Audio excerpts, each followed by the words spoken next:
indigenous movement is revolving around the rights to land. When we talk about land, we talk about collective land, the ancestral lands, also ancestral oceans, ancestral seas, and it includes the resources therein. Indigenous women's struggle is not separate from this, but there's a need for empowering them because of the traditional barriers, culture, patriarchy, and of course education on what are women's rights aside from your indigenous people's rights. We are also struggling for the recognition of women's rights to land, whether that's ownership, control and management, decision making, in the context of the collective. States are still contesting the recognition of ancestral lands of indigenous peoples. Development aggression has already come in, no? In the form of a lot of extractive industries, dams, resource extraction, and conservation, including climate initiatives, no? Carbon capture, which is now dividing indigenous communities. Extractive industries come with a very extractive mindset. They get the gold, sell it somewhere without giving back to the community, leaving the community in disarray and in conflict. So how is this impacting women? They get disenfranchised from their lands, from the roles of nurturing the land because it's already destroyed. They are left without livelihoods because all the resources are gone. Just for survival, you have to grab opportunities, which may create a conflict in the community. Take this national park in Nepal. It was a very conservative sense of conservatism where people are not allowed inside. But women have to go inside to gather, you know, because they have to feed their family. So they go to the forest and gather resources. In the process, they are raped by the security guards, and a number of incidents of rapes have been reported.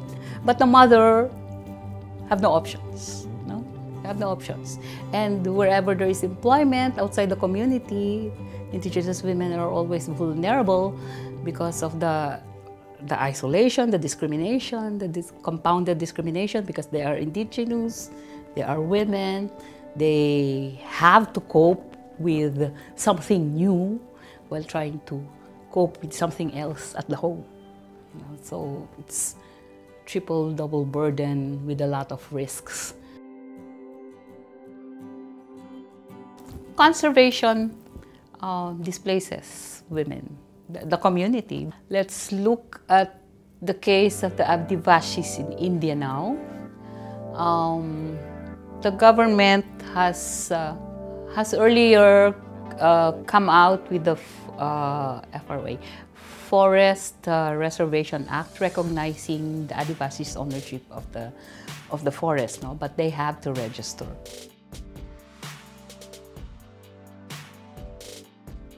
Prescribed time for registration of their lands for titling to a lot of communities who were not able to register. Not because they did not want to register, but there's some problems in the process. So it's evicting them from their ancestral lands, their livelihoods, and that's total displacement.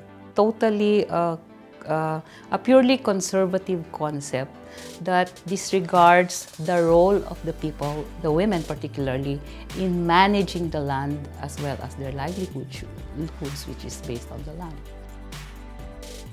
We can look at the 80s experience in the northern Philippines as a key, a milestone for indigenous people's rights. In the 80s, there was a proposed dam in northern Philippines affecting a lot of indigenous peoples in three provinces actually. where the Chico River runs. No? So this was funded by the IMF and World Bank. This was called the Chico Dam. As indigenous peoples were trying to study the impact of the project, of course they would like energization, because at that time a lot of communities had no energies. Of course they would like roads, which were carrots dangled for the project. But with the deeper realization of the impact on their lands, like being submerged, they were not at all consulted, and they were not part of the planning. So there was a big cry to stop the dam. It was a big campaign for some years, which engaged a lot of sectors, from the communities to unite the leaders, no? From tribe to tribe. So the traditional indigenous political systems were also consulted. So that started a lot of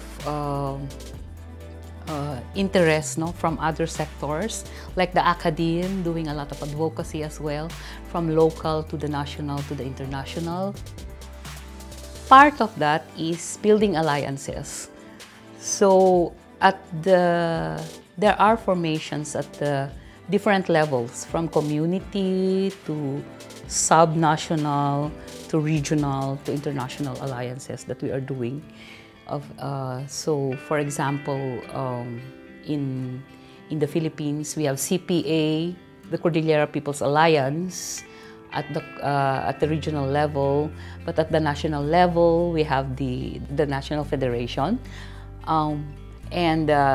which also links with the regional, the Asian Indigenous Peoples Pact, and we're also linking with the global, like putting somebody we can trust in the Indigenous Peoples Major Group for Sustainable Development. We have an Indigenous Peoples Observer in the Forest Carbon Fund facility of the World Bank. We demanded for Indigenous peoples themselves implementing the project as much as possible. It's a collective struggle, but we are not denying the need for a larger complementation. No? By collective struggle, I think we have to unite on what we want. So, okay, what do we want? The full implementation of the UN at the global level.